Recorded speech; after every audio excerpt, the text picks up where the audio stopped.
பீஷ்மர் மரணப்படுக்கையில் இருக்கிறார். கடைசி சொட்டு வரைக்கும் ரத்தம் போயிருச்சு.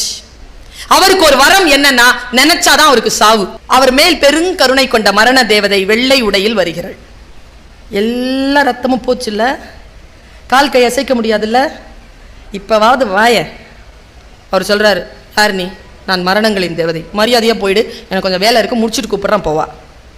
இல்ல பீஷ்மா, உடம்பு வலிக்குது, தாங்கல, உனக்கு உடம்பு வயசாயிடுச்சு, ரத்தம் எல்லாம் போயிருச்சு, இனி எழுந்திருக்கவே முடியாதபடிக்கு 1000 துளைகள்.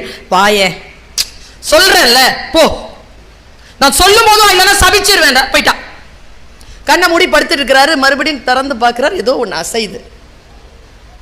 நீல கலர் ட்ரெஸ் போட்டுக்கிட்டு ஒருத்தி வர்றா, வந்து நிற்கிறா. ஏ பீஷ்மா கூப்பிடுறா. நான் தான் உன்னை போக சொன்னேன்ல, நான் இப்பொழுது தானே வருகிறேன்.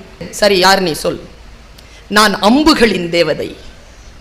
ஓ, ஏன் இங்கே வந்தாய்? உனக்கு நன்றி சொல்ல வந்தேன். எதற்கு? நீ சுத்த வீரன், உன் அம்புகள் குறித்தவறியதில்லை.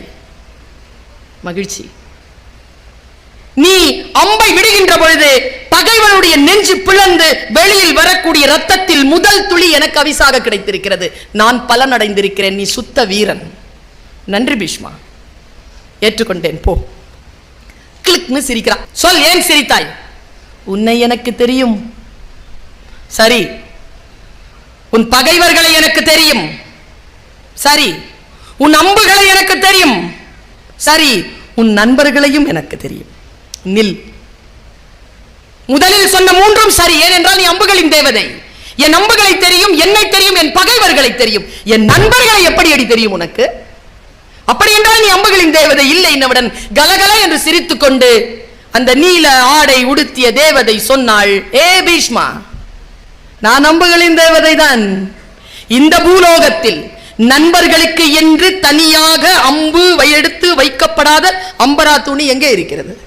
எல்லோருடைய அம்பரா துணிகளிலும் நண்பர்களுக்கு என்றும் தனியாக ஒரு அம்பு இருக்கிறது என்று அம்புகளின் தேவதை சொல்கிறாள்.